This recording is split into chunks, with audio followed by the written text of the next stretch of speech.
quy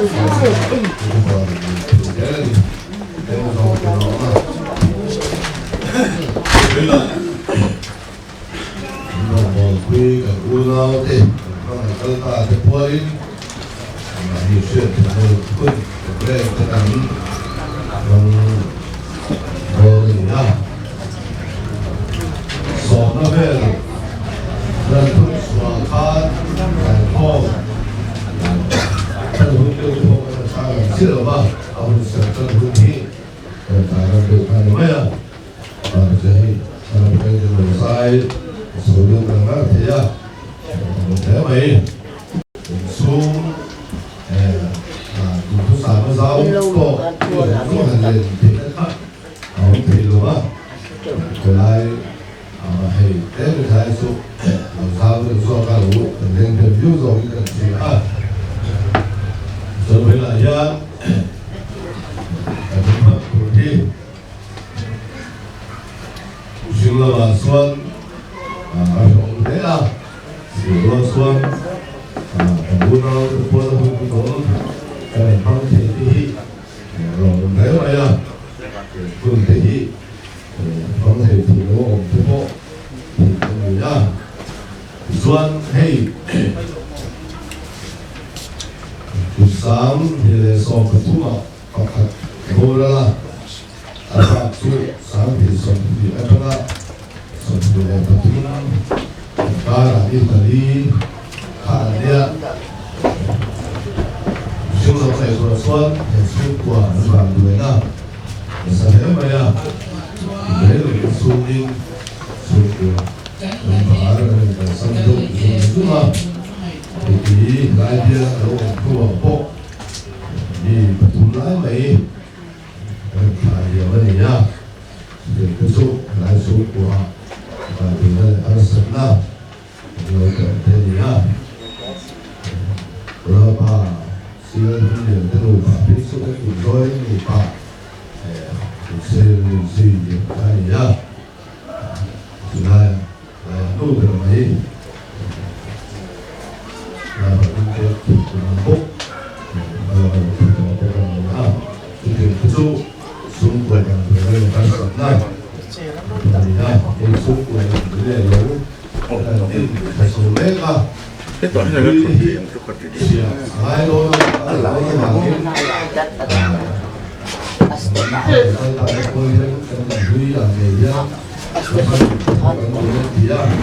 chỉ ăn không nói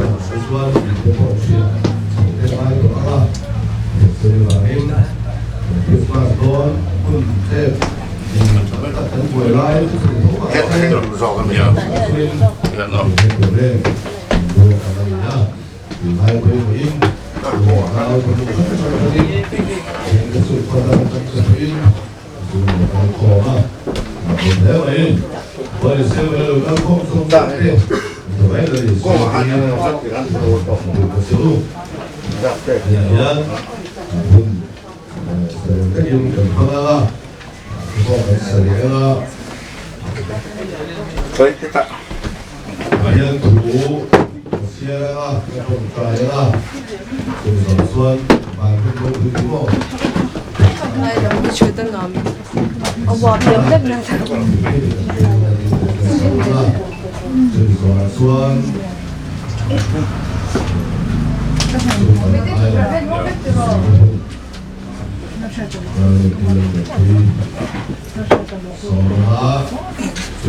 xuân tuổi xíu được ta sử dụng không có nghe của ai thì gì phải có tăng cao được không có từ số đấy là xuân bênเขาơn luôn còn ơn rất đông ơn nó có cái gì đâu suy được có đấy xuân có lắm là có xuống có này sẽ là xuân lại vào hay cái bạc gì họ nuôi là to bằng cái yang hay tắc cái là lục quỷ ta tắc họ bắt đầu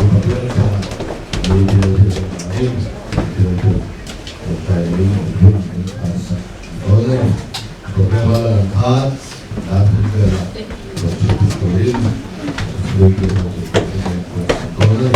Tuhan lama. học tốt tự nhiên là một phần rồi.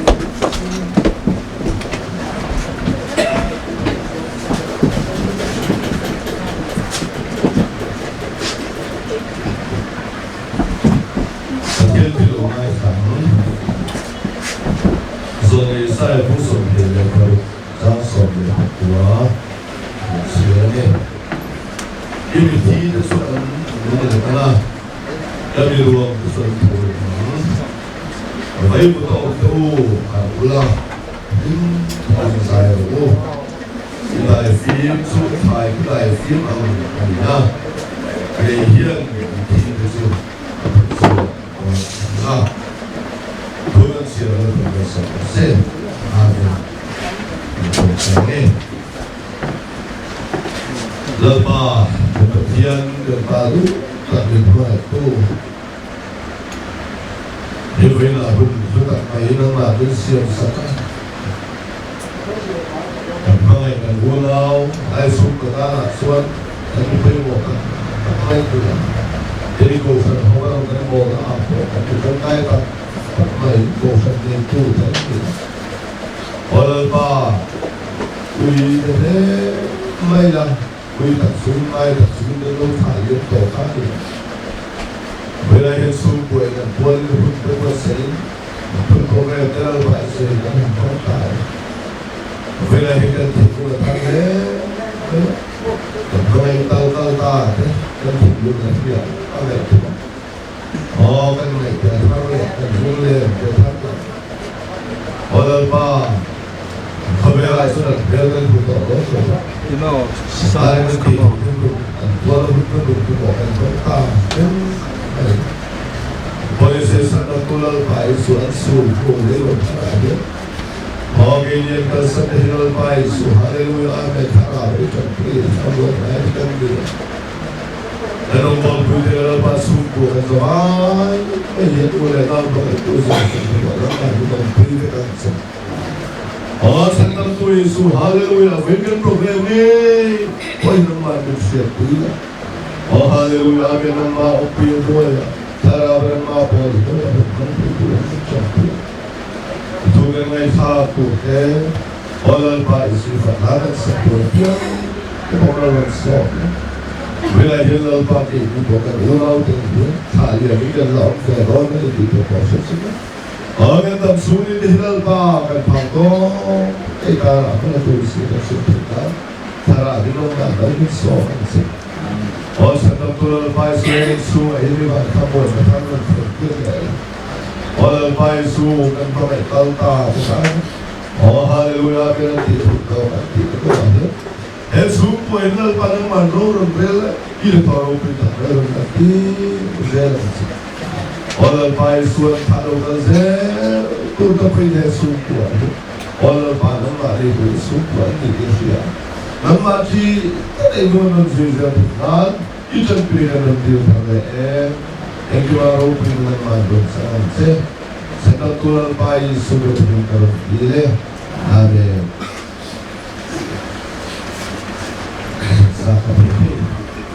Bila salah,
시야 길에다가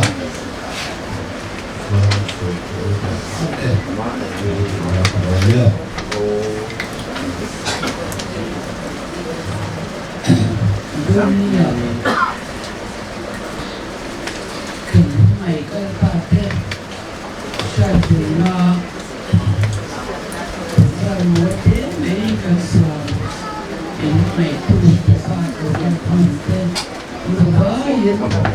sự bày cái một cơ lò thủ cái sự tập sự sâu đi bên đi cấu ở mà ama rồi sự ta in pin mà các lai vừa thôi tu cái này vangin các ta để ăn ta bên đi nên mình lâu thì chiều sẽ tự tiêu thụ lệ hành sự sẽ tu tập các cái này ông thì cái nào mình ngay trong tuổi cái sống một chúa thì lai cái đâu phần lai để cái nó cái chuyện thế kami di school kalpite high school kalpi cái chuyện luôn tak semua ben protokol ini kan mua cái lỗ mà phố thế lệ cầu hành mi thế bên này ya nên bên phải là cái cảnh thì lâu mấy á yên sắc cầu nào thì là thì cái rumah mà amaro su kanan sa thau be se la kanan chia dona anai ta ye ini an mani kuken ko be la indong to wa ti er ye su ka ye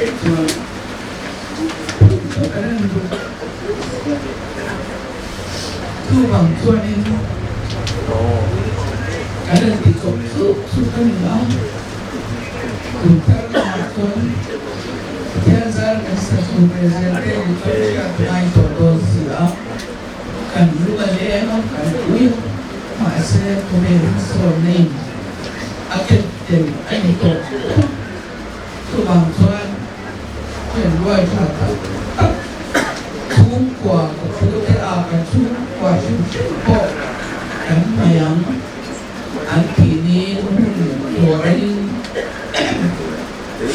punya persen tua ini lezat lah inti buat punya tu pun sebelum yang lain karena suatu memang ketua pite tu buat dia hobi kan itu pada orang seperti前天的风扇没有摔到下来。 ansan kan punya dalam badan ain berdete yang kan segala uang gawa na nga ama sabira kilaya poster kan lokal antian poster an tramen kan syatinan kan lokal kita kan ama sabira kenal kan unau dengan pamber tilan minua ani sangat kosongnya ada kami apiang yang apa dia nanti atum fa ni beang anu puyen bantuan takin apa tikar senin bertandang minum senang kecuali in lu san san dia kanan anin ko kanan buat zong ta ini yani mungkin sih kami itu tertutup apa ada nanti cantik semua ani saya ini patung mau diposong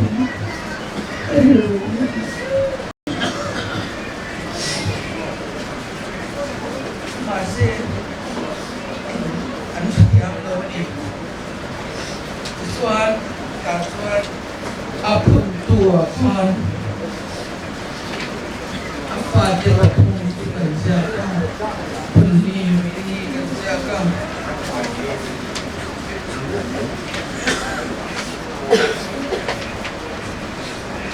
min mangai em tu kan pa tu tak sila min lua ni nga ati ni apia ni nga kaya sang ko sugat to ni ati ni so pakat so pani sang ni so ni bimle kamwang ka mangai na sa maya kan chen ho lain dal pa ko na sangin anela min sol santa ami te an mi ta mi tui zong zong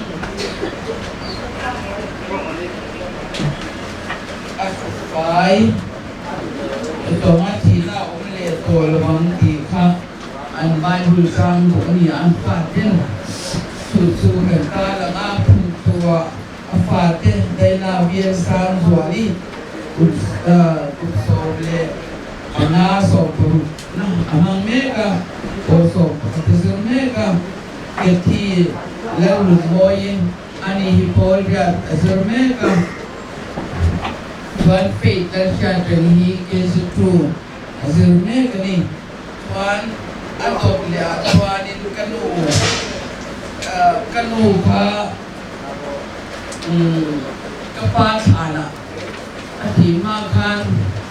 mami kakal beni tuan kepasan karena ide lungen kan kosen tinggal yang ada kanu lungai sinam rengai ikal luna tuan kan buat sekat tengah dan ikapau berat tuan yang bedonya ai lagi kan siang tuan lom ketia lui bar karena tuan aduang atai anu ko lu kakin kerja kapale masa atau tak kanu tuan kobe min mangai tu chule zwa kan ro be upati la dola kan akini mer ko sei ko luami tani tuan kule fate mangai na katsu nimle thamwang taka an khazan moya kan tu kan le lain del pa lokal le na bitmon takin bitol santa ti in kan siaka tuan kan lunau ain tokin tilan mangaya le tilan swagama tilan raptiama tilan mon kuin le tilan mun moye eden thal ila eden thali ila thakimi ila syapui ila rabwa sailai ila shwai thangi ila minlu le til to min ka to kha fa te min ka kan sia pikani chuan min te lupa kanau tira rambat sai ta lupa hi sai role tanga in mai sai role in mai suwa ani ko rana in mang do in le kha po ze tu tu man lovin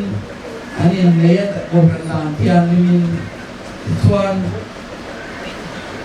ani ngai no bang ya le ra min ti mu ya ni te pe ko ai ma ri ta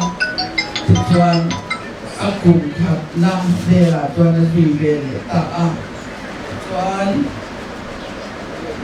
an khan na chuan kan ngai min ngai tu chu le swa sila min ya na le ira romba sai an thinya pe ni kan waya se aria in ko bela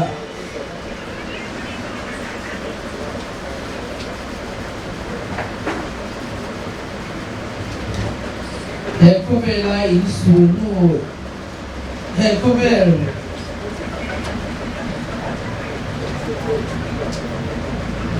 pwede insulto in mga natin le kantana in izong song ika kanting ito ngay lupang iya elaya inchen maila kanin to kom yang awan hunwa ika ila apun tu apate silan ngay oma silan ngay suala simal som tuang ile simal som tong liani ang pilihan in kanal ay zola kan pemima min tuang long tu kan lutite yang zerite lepian parte kanu so kan pi kezo kan pi papani suni laya aning jen sila ka amal ema kami tuan ketia dengan kita malam dalam moyang ania kusong pani kapan ya kusong pani ni po pitna inches po tito gas silinder bur kapo kuno ko patak bagle kabal aero nerta anui naven tu Pailo ma ale kazuna Ganges buya akan rumah tuan rakyat bayanin andung kantung terjadi kubela ansingum karena kader lain boleh narobi makin nilaw nutin santa iyan ano keso tanpi ani hito'y wala asahan so omani ang titahan siya betana ka hilaya kan lo taki lo siya na sa kan siya lo takin talang doa hilaya kan lo cacin kan siya na kan kalule kapate inay kumpa sa pagkabasong nale pakwa itu so ang susual parang in pastor inay itu ka pastor Paul ani hilay ka Rexon kan siyam le so ka vainia yanin Soi, cahin wang kecil itu kan, soi apa kecil apa?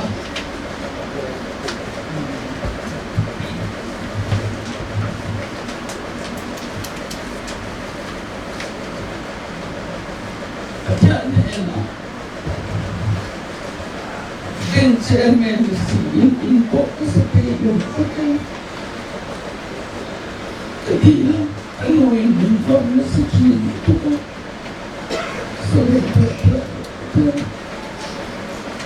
masih depan orang suami tujuan awal tiada kisah aku di PA yang kali sakti kan boleh cepat boleh nonton boleh saya kali tak cepat kecil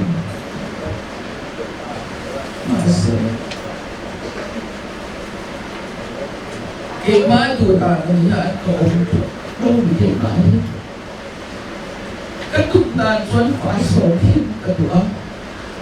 Fasid kami kena Islam. Masih lakukan dekat, masih tidak. Fasid tu ni pasalkan kemudian su. Masih lakukan dekat. Keriwa anak cu. Masih patuan tu kalau ni ya. Ahin mo patuan. Tak tahu ni tu. Lalu tuan, ni ya. Tu dah. Kau mengai patu kasabi aku tinggal tuan. Ada terpilih penawar kau tuan. Semua. Hey. Hindi, alamin niya na siya niya. Kaidong. Sata. Lalaman. Katulong siya sa Lalaman. Batang. Kaya siya nasa ko. Along ito. Kapumay. Kufatihan dito.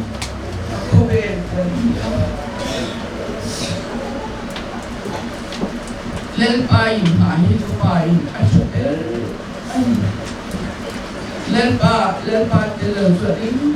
mà cái lâu cái in sắp cái có phải bởi cái lâu lên ba cái đi với niềm gia đình cái in cái năng sợ thay về mà tất có bài sợ ăn lên ba cho nó không được sẽ liền rồi thì vào số vàng xuân in di trong trai quy là cái ngay tập sẽ có phần này nó cái in công cuốn rẻ nó tên min máu ra in phần này nó trả tiền cần ấy đặt tôi nó dùng rồi nó rescue baby thì phải cần chúng nó mà sẽ là cần ngay ở đâu thế đâu và tôi cần mấy tôi này những xe có phải tôi tiền thứ hai tôi này nha các xe vì nó pha cả việc đèn thì tất cái này là nha nên cần có sự để ao nhưng ao tế là chuyện cần tập hiện toàn những cái này sự đó này cái nghề những nghề cái có phải cái lồng tay nó cái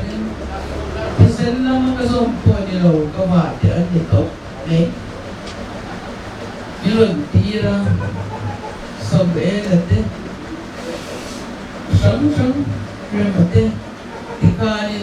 này ai gia đình anh trong cái anh sẵn nào thế nên bây giờ mình ngày tu thì tấm tập cái mình cái gì đó thôi thế nào aku harus biến chuyển có biết cho các cần biến về các tin cầu lệ nào tôi dùng xong hình cái gì một xíu một tuổi ổn nào những lối tập sự ta cái số mà cho cụ bà của anh ngay lâu xã làm mong ngay lâu em mà tiếng ngay lâu cái này việc có hủ ốm thầy nó tụi nó đi ăn thì ăn số hàng cho anh cụ bà cái cái ấy cái gì ra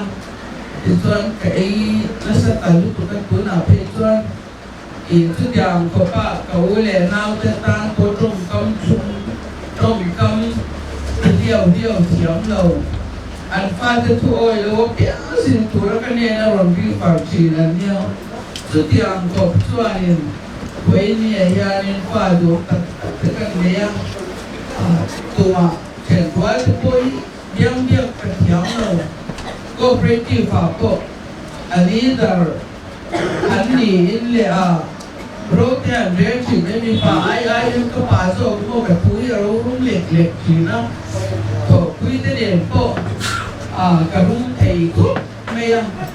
bạn xe ăn ngày hơn để đồ mà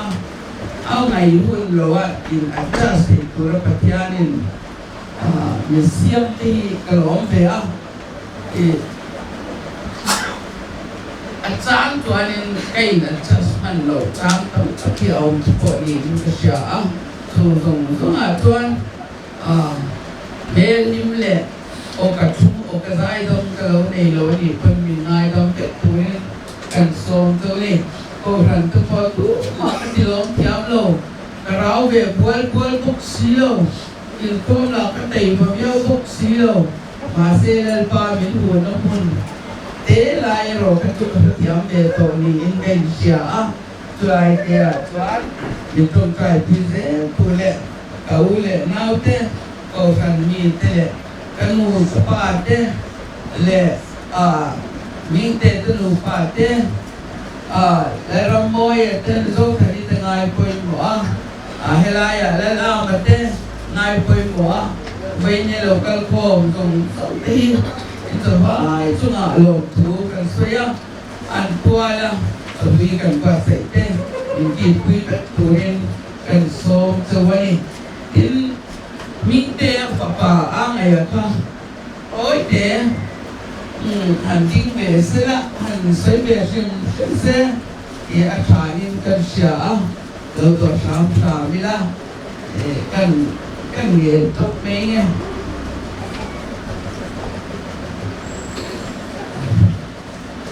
với là sự chủ đề về sự sự ở ngoài những hành trình lập tất cả các người qua ai ở bên bên về tụi với là các người qua biết thực hiện cần tiền là ngay từ đầu cần thầu dùng dụng tiền xung ở lòng thu cái anh mà những chuyện trả tiền khi mà đi uống nào chuyện trả tiền rồi từ bên tu cái dùng dụng xung ở lòng thu cái sự tổng sẽ diễn ra cho nên thì khi mà đi xung ở những lòng thu thì lúc cái chuyện cái sự của thì cái này cái đồ này phải đúng cần chung về thì anh nói thì ngày tuổi nó cần luôn xem rồi lâu lại thì bây giờ nên nhìn mình thì sắp cáiการทางลงนึงตุนสักที่มันdùngให้ตัวสักส่วนอันนี้บีที่ลงทุนใช้แต่เรื่องจะที่นั่นคิดว่าช่วงมีเงินพอทุนสักช่วงมีเงินตัวสักตัวเขาสักเป็นเอาน้ำไปส่วนลงทุนใช้พวกนี่สมัยส่วนลงทุนใช้ที่สักการใช้เป็นเรื่องสักđể nó đi như thời đi qua hành đi về trình thì là thì ở phòng bảo anh thì ai ra ngồi nụ thì ai mà để in có in thì ở về ở phần bia xem để đi tí cả in đầu sẽ sắp qua tin với in này nha hello em su hey tôi đi là tên lừa bài in anh tu te lùng phun tu tu in đâm lầu đâm đồi xua in tu in anh làm tên tin trên sim đi in làm đầu phía lầu mong cái phía anh xử lý đầu khác các uya tin thang tây là mình chọn nó in trên sáng đi anh làm lùng cua cái làm thổ về anh đi thì lai khác số người bạn đi thôi nên là thọ phi tu theo hành xử thì rồi không có uy đâu á xử thì em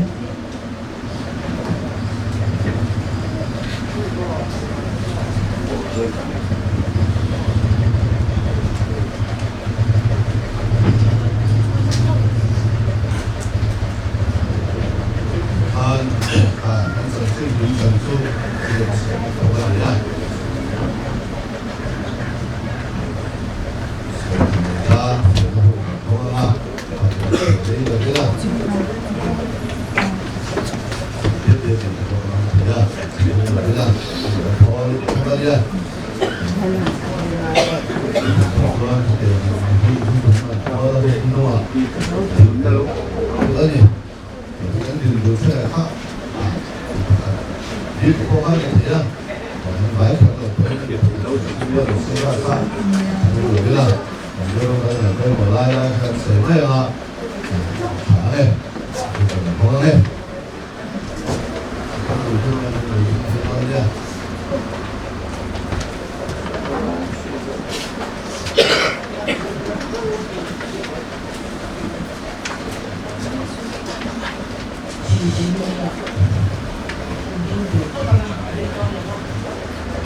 อันนี้ว่าF เลยนะอันนี้ตัวโปะภาพนี่ถูกหรือว่าไม่รู้เชื่อที่ละเอียดเป็นตัวโปะซะอันนี้จะเป็นเวลา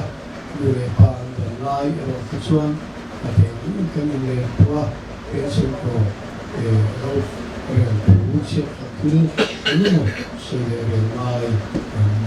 ใช่ก็เวลาเรียน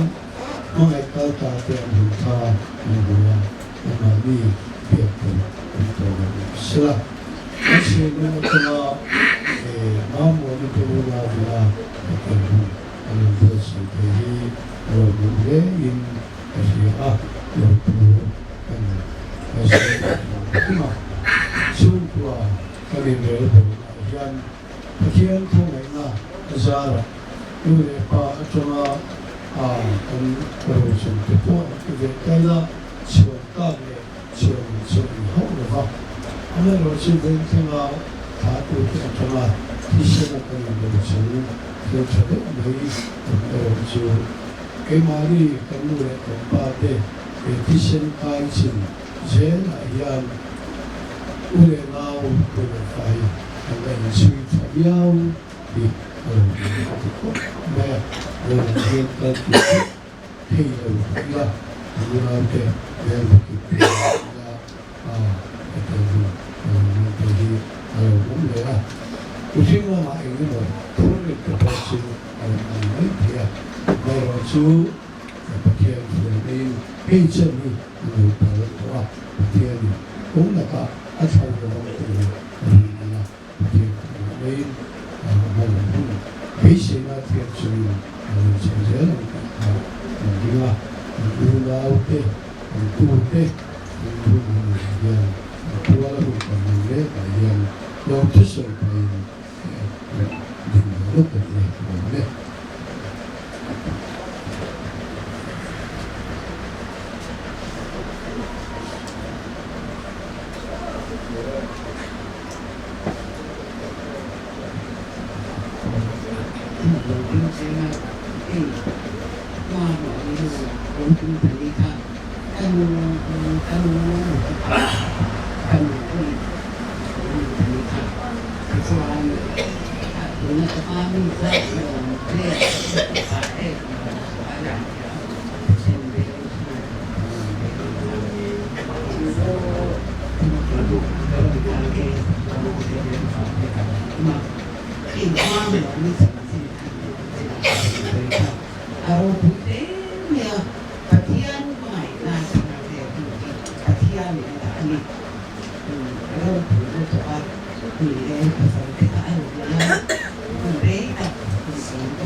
thì là ở xe thang hot ở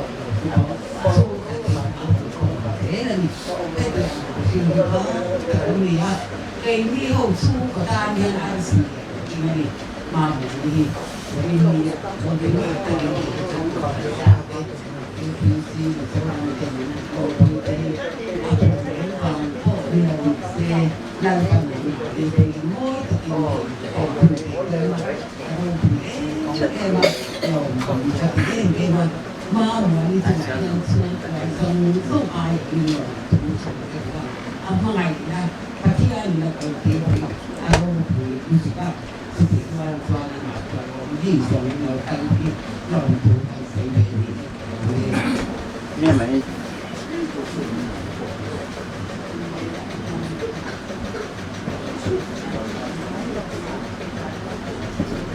ผมเคยทำอะไรนะผมเคยเรียนเราทำก็ว่าได้หมู่ป่า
Hãy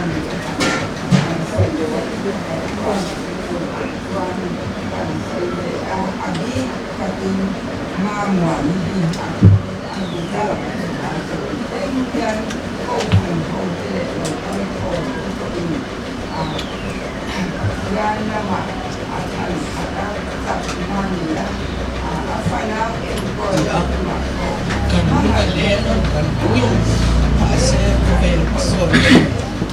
cho kênh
Ghiền Mì Gõ để không bỏ lỡ những video hấp dẫn.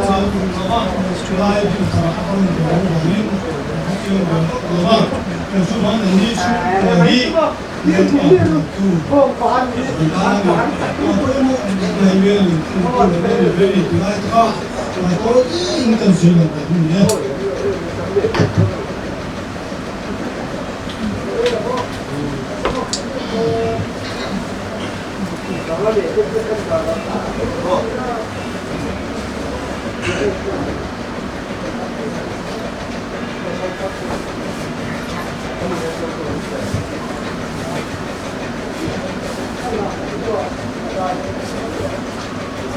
thiên thủ mai sản suy là sáng em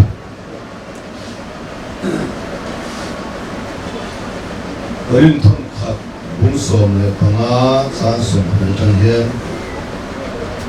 mai tháng Người bà sẽ là Krista sẽ được thực hiện là cái thế này ông ta sẽ là gì Mù hiểu cái thọ nó xuôi tu người ta Mishing vana thina au vangin Mishing vang ve kin mi thithol na lo ta boka Adama suan ni zong suan tu chi pian Krista suan ni zong ti munin na bokan ni ma sela ma ni hun chu sela Krista tu tho ka shuai tu ania chu mi hua lo ka le na chuan Krista ta chu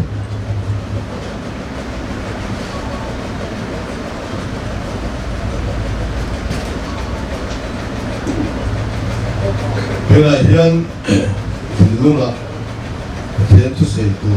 ta sa le maya ara so ni ka kan ma ta bo sa ni ya de hun bui so Christian very low cover Christian ta na swan kun tu pe mo ta no Christmas pero no fian le do na thì nó lại lung ngày na tuột tu ô lệ na xuống tua in xuống ta là xuân em hun quý lộc sinh ta bỏ hi lung lệ nó cài thầu tu cái miệt thủy lâu thực tập tháo lệ tu cho nó xì na thì làm sao ta không biết na thản mua là cũng cần xuân xuống tích ta là thì in bằng ba đấy đã để xuân thản cái bộ ăn phao tổ cái thần xeอย่างส่วนเฮ้ยคุณคุยลงเชียงตูที่อาตมาเต้นที่ตั้งกันมันเปลี่ยนแล้วมาตั้งตาเด็กกันถึงลุงนะเสด็จสีนะที่นั่นแหละมันอันนะมีเราตัวตัวก็ท่าถึงพุ่งเลยมันเราเสียนยันถึงลุงอ่ะเราท่าเด็กสีนะอย่างส่วนเฮ้คุณเนี่ยคุณคุยลงเชียงตูราโปสูงกว่าตั้งตาถึงลุงอ่ะท่าเนี่ยยังเฮ้สูงกว่าไม่พอที่อันถึงลุงอ่ะท่ายังลุงเลี้ยงเมียนโดนอะไรที่อันละสุดที่อันการส่วนลุงพูดโปรแกรมประกันพละ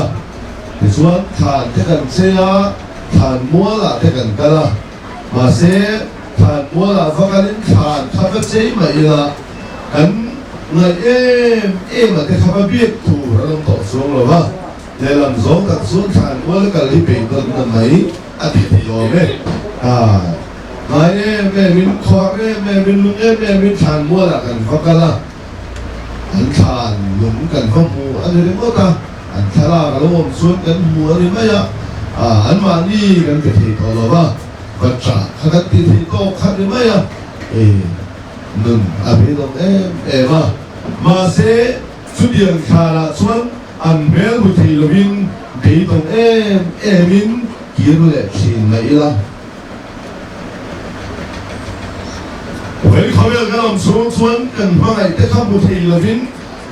คอนแม่วินชานอันชานกันแต่พอส่วนกี่รู้เลยชีนพอดีไว้ละส่วนกันว่าไงตั้งตาแต่ส่วนอันมุเห็นโดนหรอปะอันโบราณเห็นโดนหรอปะแล้วไปส่วนคริสต์เขาไอ้นาซาระทอเลยนะเราคุยกันไหมอันนั้นจะเลยโดนอันนี้ที่กันชีอันนี้ส่วนบางส่วนชาลากันก็เลยบอกกันเลยไม่หมดกันไม่ตั้งตาท่านอาสันสินกันไม่ตัวเพียงกันเรียกว่าหลังผ้าตัวเรื่องดูสู้กันไม่ตั้งตาที่อันนั้นทำอะไรตัวนั้นดี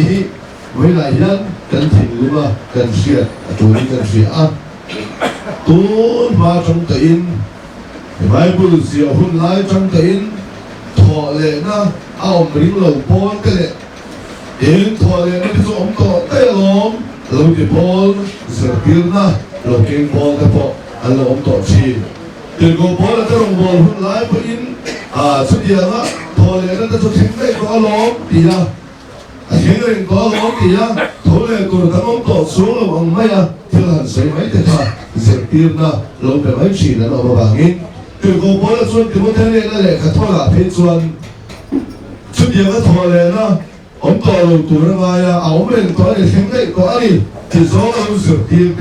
เดียวนั้นแต่เที่ยวลงทุนเป็นส่วนละดิ้งอะไรนั่นนี่เฮ้ชินเชียร์เนี่ยเนี่ย เราปรมาตาจะช่วยยาดีค่ะเป็นหัวเอ็นเรามาบินเราเพียงอินส่วนนั้นสันรอกเสดีค่ะที่เราพอละข้าเราตามนั่งก็ได้ส่วนอย่างส่วนอย่างว่านี่เราปรมาตาจะช่วยยาเดี๋ยวพอนั้นอันเสร็จแล้วสันสุเราปามีเราปาอาทิตย์นี้เราปันอามาเนี่ยเราเสียงตัวนี่กายท้องเลยเนี่ยก็ได้ดีอาศัยนะเราตาส่วนส่วนเราโตเวลายันอีนี่อากันพังไอ้กันตาจะสูญตัวไปแล้วก็เข้าเตียนเฮ้เขาเวลีกันสามเล่นนั่นตัวอันนี้เราบ้างส่วนอย่างพวกส่วนกันรู้เราแต่พวกอันที่นี่เขาเวลาอันโตเล่นนั่นตัวเราเราบ้างอันนุ่มโตเล่นนั่นตัวตักกันเราบ้างเริ่มปัญหาไก่เขาเลยโดนนะเฮ้เขาเวลาไอ้เรื่องโซ่เลยนุ่มโซ่กันอันนี้เราเริ่มปัญอันนั้นช่วยโดนเลยดี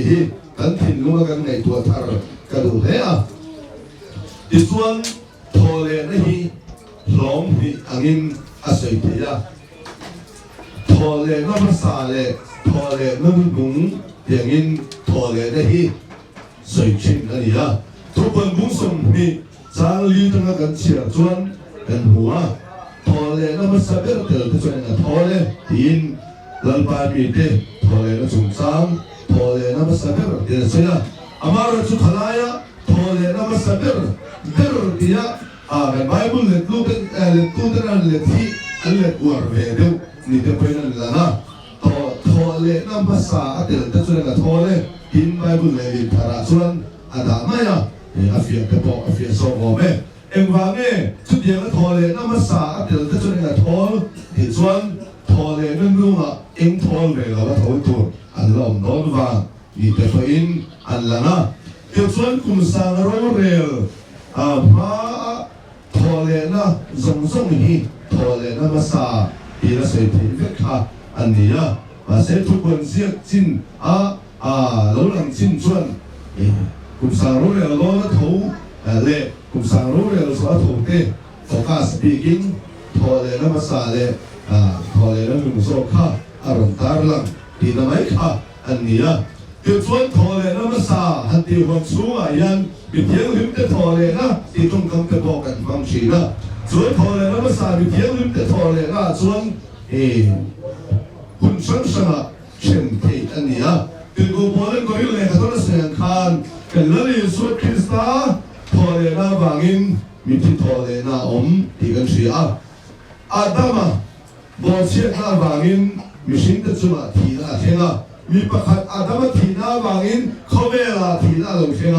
มีประคัตเยซูคริสต์ทอเลน่าบางอินทอเลน่าลงเชียงนอนส่วนจะมีส่งตีนนุ่นนั่นอ้อมังเทียตีนนุ่นตีข้างทอเลน่าเฮตัสทอเลน่านี่ส่วนบางส่วนเยซูคริสต์ทอเลน่าบางอินมีส่งตานทอเลน่าอารมณ์เขามาเยซูคริสต์จุดทอมาช่วยตัวอารมณ์นี่ตาเยซูคริสต์เขาทอเลเราเสเยซูคริสต์ยังทีนั่นเองทอเลเราตาเสอยู่ที่ที่กันที่เล่นฟังโดนอันนั้นมาบอกเสียน้าว่ากันที่จะกันที่เล่นฟังโดนทีน่ะอารมณ์นี่เรื่องอะไรส่วนบางส่วนเยซูคริสต์เขาเวลาลงกันอาทิตย์อาทอเลนะฮีอารมณ์ปุ่นแต่ไม่เยซูเขาเวลาลงกันที่เดือดเสทอเลลงตาเสอารมณ์โดนนะเห็นโดนลงที่นั่นนี่ทีนั้นก็ทอเลนะพังอาทิตย์ลมอารมณ์ง่ายแต่ก็ไม่ส่วนบางส่วน เยซูคริสต์ทีนะข้าทอเลยนะมังอินอารมณ์ติดล้อมตาทีนะส่วนปัลตังอินทอเลยนะมังอินเยซูคริสต์ทีนะข้าอารมณ์ล้อมตาอันนี้นะส่วนบางส่วนเยซูคริสต์ทอเลยนะมังอินมีสงการนะทอเลยนะเอาโดนะส่วนเยซูคริสต์วางนะทอเลยนะเราเอามาส่วนมีส่วนเลยมีชาติโปทอเลยตูกันนี่ตามีสงตีดูเรื่องเอามาเตียงคานแล้วบาริงตูเลยตูกันโปทอเลยนะกันสังโดนนี่ที่ส่วนเยซูคริสต์ทอเลยรัวคานเยซูคริสต์ทอเลยคานทุกๆเลยมีเทียงหิมเตอันทอเลยนี่ที่มาท้ายบุญสมพีภาษาดีสร้างสมพีพระกันสร้างสมมาปฏิบัติกันเสียทางกันหมู่ส่วนบางส่วนเยซูคริสต์ชาติเราถกขานขดเทียงลิมกับสนามีเทียงลิมมือก็ตัดโปอันเป็นลาร์นี่ที่กันเสียท่าส่วนบางส่วนเยซูคริสต์ถอดไม่ช่วยตัวถอดเลยนะจ๊ะทุกๆเลยมีเทียงลิมเด็กเยซูถอดเลยรัวลิมอันเราถูเวลาตาอันนี้ที่กันเสียเห็นคือกูบอกแล้วแต่สังนิกาพันขัดบุญลี้จางสอบมาทำกันเสียส่วนแล้วป้ามีเทียงลิมทุกๆทัดของฉันเต้ทุกๆทัดลิมกูเต้กันทอเลยนะตัวมีเราสื่อตัวเราตัวมีทั้งเป็นสิ่งเร่งในโลกกันกันไงเรานานมุ่งยืนกันจริงเชื่อเรากันดูเราเพ่ทีนมินเชื่อตัวเราตัวเยซูคริสต์ทอเลยนะบางอินแล้วบางอินตัวเด็กกันทอเลยไงก่อนนะตัวแล้วบางเยซูคริสต์อินตัวเด็กกันทอเลยหุ่นตัวตัวแล้วบางเยซูคริสต์อันนี้เพียงลิ้นลำอันนี้เพียงลิ้นแต่ลำตัวเรากันหุ่นอ่ะเราแข็งตัวนี่อ่ะเยซูคริสต์ยังมีเทียงลิมของฉันอามาริงตัวเด็กอันนี้นะมีละสวยตัวนะสวยเป็นสวยหัวส่วนแล้วบางทีมีเทียงลิมที่บอกเด็กกันไม่กันตาเด็กพอเวลากันขากันสูนอันหนุ่มกันทุนอันพวกกันมันเด็กพอเห็นส่วนแล้วบางมีทีแต่ส่วนนี้บางเองส่วนแล้วบางเยซูคริสต์ลูกกันนี่อ่ะทอเลยนะส่วนทุกท่านมีเทียงลิมแต่ทอเลยนะส่วนอันทอเลยนี่ก็นั่นเองกันเสียสุดท้ายเยซูคริสต์อันนี้เทียงลิมแต่รุ่นสวย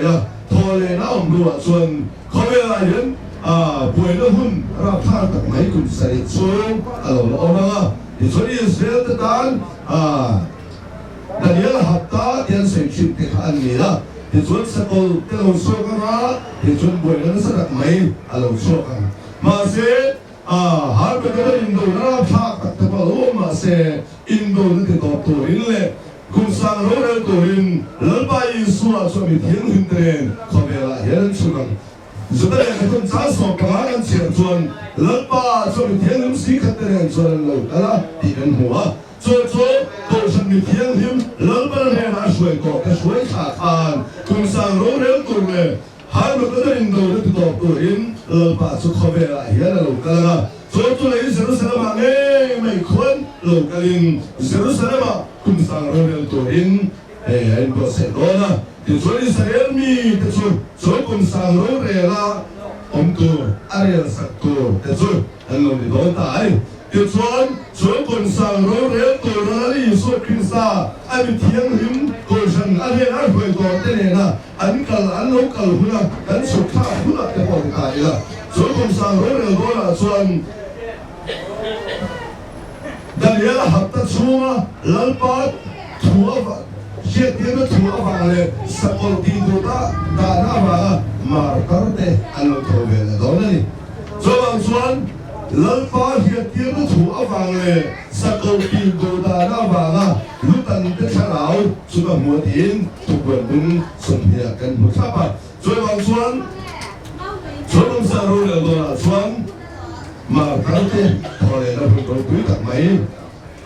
แล้วบางการที่องค์ตะกันทิ้งกันเต้พอเลยเราหุ่นเราเข่งไปเลยโดนเลยที่ส่วนคุณสังโรเรลนี่นะคุณสังโรเรลส่วนแล้วนี่ส่วนหุ่นอิสราเอลก็ส่วนโรเรลตัวนี้นะส่วนแล้วนี่ส่วนโรเรลเป็นตัวที่ส่วนทาร์มีเทียงลิมโกสันโฮแล้วก็เลยราชเวโตเอท่าอันนี้นะที่เขาบอกให้ส่วนฟังที่เขารู้เรื่องลำเรียนเรื่องสังที่เด็กอิสราเอลก็รู้ที่เขาเป็นเรื่องสักตัวนี้ที่อิสราเอลตัวทั้งชื่ออิสราเอลก็รู้เรื่องสักตัวอันนี้ถูกแล้วนี่ส่วนรู้เรื่องเป็นตัวอันนี้ถูกเราตามกันนะ ส่วนแล้วนี่ส่วนเราเรียนไปตู้กระเสียงส่วนเฮกันเมื่อไงกันตาเอ็งไงจะพอเห็นอันเกิดเหตุนั่นนี่ส่วนบางส่วนคุณสร้างเราเรียนช่วยสุขสาเขาไปอะไรนี่นะบางเสียส่วนคุณสร้างเราเรียนส่วนเสร็จแล้วฮิพัวอันนี้โดนบางเองส่วนเสร็จแล้วส่วนเขาหลบแล้วเนี่ยบอกเราที่มันเองมาถกเถียงกับวินเอามาก็คุณสร้างขัดวินด้วยเราส่วนอาตาส่วนอินอัทัวร์อะไรนี่นะก็เลยมาบอกนั่นจะสอบอินเรื่องบางอันดาบินเขาเถียงหินสังสรรค์มรุนตัวอินนั่นถกกันมาเสร็จทุกทีไรแต่ส่วนว่านักมีเราตายนักการอยู่บ้างเดี๋ยวส่วนวิธีขวาวิสวะก็น้ำมันจะโดยถอดเลยสักคนเลยนุ่งสิ่งตัวส่งแล้วบาริโลตัวส่งแต่เรื่องส่วนสัตว์ไม่ดีละที่ดีนะไปทำเนี่ยโดนเลยส่วนตักไม่ส่วนแต่ตัวไม่ดีสัตว์รู้เรื่องนะลงเข็นโดนคุมสังรู้เรื่องส่วนแล้วบาริตัวอยู่เวลส่งสาวถอดเลยลงเข็นโดนเลยส่วนคุมสังรู้เรื่องส่วนถอดเลยแล้วเข็นตัวส่วนแล้วบามีอยู่เวลแล้วบาเรียนเข็นเวลตัวไม่ดีแล้วแต่ตัวถอดเลยนะไอ้โดนส่วนบางส่วนเวลาเห็นนั่งเลยกินกันหาเปเลยกันตาเราหุ่นไปหมดสุดแล้วยิ่งส่วนอันนี้เพียงเงินแต่ลำตัวเรากันหัวพอเลยนะยันเตล่เทตัวเราลำบากอันนี้ที่นี่เป็นเทตัวกันยิ่งปวดเสียพอไปหมดว่านุ่งก็กันลงมาแข่งกันเราส่วนแล้วยิ่งส่วนพิสตันตักสติตั้งลำนะอาเบกตัวกสิงมีกันไม่รู้เลยจุดยังนี่เทตัวส่วนเวลาเห็นกันยิ่งปวดเสียพอค่ะเราตัวตาที่ส่วนกันเมื่อไงกัลตาเตอังเขาเป็นที่นี่โปแล้วบามีกันนี่เขาเป็นกันลงสวดสนาเขาเป็นกันลงกันสันเวกันลงพิตาอันนี้เป็นแล้วบาอิสุขิสตาลงกันนี่กันทอินกันโอมาสิ่งที่เขาบอกแล้วที่เขาเทนเลยเขาต้องกันเสียผ่านปะเทียนลงทุ่งเหตุส่วนดิ้งเรื่องนี้เฮสินเสียเรื่องนี้แล้วบามาตาเป็นโจชียาดีเลยแล้วบาบิมาเป็นส่วนกันสันโรเซอดีตการเวลายันส่วนกันสันแล้วบาตัวตาเล็กกันเป็นแล้วบาฉันดำฉันตัวอาบิลำตู้ที่ตัวกันอินพัสเขลงไงตาแล้วบาอิสุคริสตาอาบิเทียงริมเตลำตัวเรากันเลยกันนี่ยันแล้วบาส่วนอามาตาที่ตัวเชโดนากันวันเราเป็นเมื่อไงกันตาเวลากันสูดเตะบ่อยแล้วเป็นเชโดนานี่แล้วบาฟังน้ำร้อนเสทายมัวละกันนี่เป็นฟังกันทานลุงเป็นหัวเฮ้ยก็ป้าทานเฮ้ยก็นุ่งทานเฮ้ยก็น้ำทานที่กันเชื่อที่สันสุดอันลุงพูดว่าอย่างนี้ตัวสิ่งตึงกันสูดทานกันสินเสียนี่มาเสกันนั้นไปสุขิสาลุกันเลยนี่ส่วนอันทานลุงพระสินเสียข้ารันสมเวทของเราส่วนมันส่วนลันปรมาตาที่ส่วนเฮียเดียวกันลันปันอัปมาพิโรวาส่วนกันสันโตอามาตาที่ลันปันอารันโคนัดตัวนี้โดยว่างินลันไปสุคริสตาเนสอาทอนเนวัดเป็นคนจุงนุ่งเป็นโรเดนประเทศโตกรอบดีเดนวาระกลางกัลหุนะอามาตาอามิโนวาส่วนกันสนะอาทุเบส่งตัวนี้ลันปันรุนเชียตัวกันเดียวว่างินเฮกันนุนาเดบอยจุดยังคงจะรู้ส่วนนี้ส่วนลันไปสุคริสตาตานี่นั่นเองลันปันมินลูกเลยนั่นเนี่ยมินเชียที่กระตุ้นตาไปหมดสุดลันปัทุเบสมีอารมณ์นี้ตากันดันสูงเนี่ยยันอีตัวตั้งนั่งเลยกี่ยันกันเนี่ยแบบนั้นอาดัมสูงก็สังเกตตัวเลยสุดกันที่ตัวนี้ยันมาเสร็จสูงสังเกตเราไปหมดสุดแล้วเนี่ยสุดขึ้นสายเนี่ยละยันช่วยกันเนี่ยเราเป็นเราบ้างกันเราทิ้งหัวบ่อีสุดขึ้นสายไปถอยกันเนี่ยเราเป็นเราบ้างนี่ถอยเลยชั้นสองชั้นตัวละใกล้ถอยกันเนี่ยเราเป็นเราบ้างแม่มาส่วนถอยเลยชั้นสองชั้นตัวส่วนหลังปันมาตาแต่เสียที่ตะวันเองหลังป้ามิเชียถอยเลยเนี่ยบ่หลังป้าเฮียนักที่ไทยตัวไปหมดสุดส่วนกันสันตัวโบราณป้าหิงลำเพียงส่วนกันสันรบเสด็จนี่หลังป้าหิงลำส่วนกันสันที่ยังอมเสียงทุกตะกันเนี่ยส่วนหลังป้าหิงส่วนกันสันอมเสียงจูส่วนซิมไม่เห็นตัวบ้าส่วนซิมแต่ส่วนไม่ดำนักกันมาบ้าส่วนไม่ดำนักสุดกันวันนี้ส่วนคริสต์ที่น่าฟังกันนี่อันนี้ส่วนคริสต์กันวันนี้มินที่สักน่าฟังนั่งเลยกันไม่ดำนักกันสันตัวตาละอีส่วนคริสต์มีละ baptisma kan nu chan hi alo ni a so mai tu no bin va de ka lal pa chara ba bin sin sia le hi alo ni tel ta boga lal pa chara bi a sin sia le lal pa Yesu Krista va so sima so ngai tam na chang to te hi lal pa ma ta alo ka le na ni a hiat na tu a ko so tu te kan ni do ni chu tien don so hi ka don lo ta pa lo in bo sa ya an dang su nian pha to in lal pa ro lo or ke ni po in we la hin so so sia in kan dam lai mi ta ma lo song in om ta ka lal pa no so ve tu ra kan in po sa hi a tu ta sa Sedang setiap tujuan available form depan kan lumbuat saya lah berpilih hingga rate akan rilu kan naik tu na lalpa lokal yang ni kar indo sering sebakan kan terlalu juta yang boleh lalpa lokal yang naik tak sebab rilu dia dari soal kalau kau boleh mek kau boleh kau yang siap nama pandai tu saya lah Ozon pokenti haran sila emem te kha kan sum shopping ko no ba apop sao to emem khobe da kan lam tia toy kun som sule po yan kun sang ni som ni pangahi kun som sum alum be tuman to Zolang suan khobe hi ai her mu pa khobe hi an hun tamani ko lo nan ba yin so Krista lo kal me don chui so Krista lo kal ne ta suan kan so ba hi ni ko se par tiam khobe thil ni yan min eral zamana khobe thil yan kan na ti sia lal pa hen sing thai lo yan kan omang ti ala o me me chui bang suan ho lal pa to tu rin we na hen ni ko se la kan mai kan ta te ne ko khom ti ko yan kan nun in ko se chaba ko lal 정말 소로세 아멘. 그래서 괜찮네.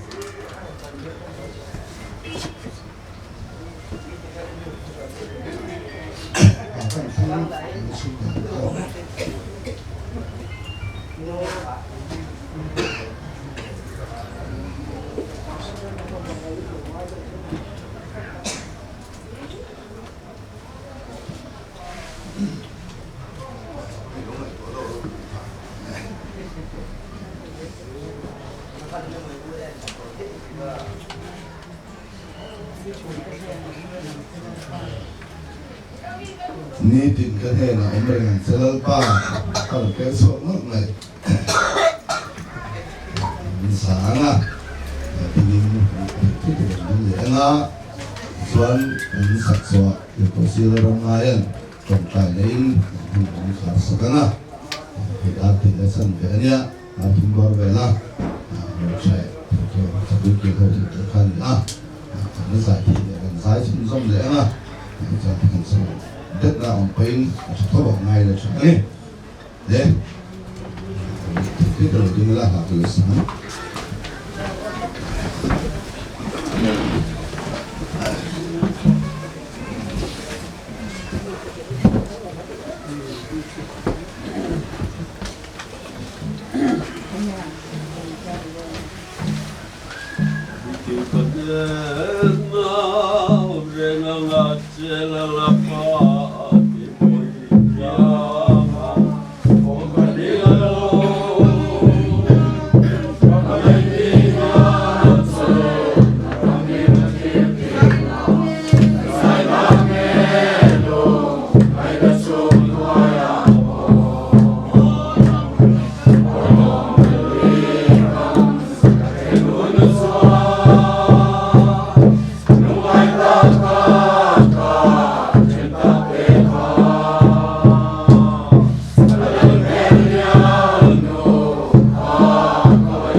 Hallelujah, lalpa kathil hoy tu.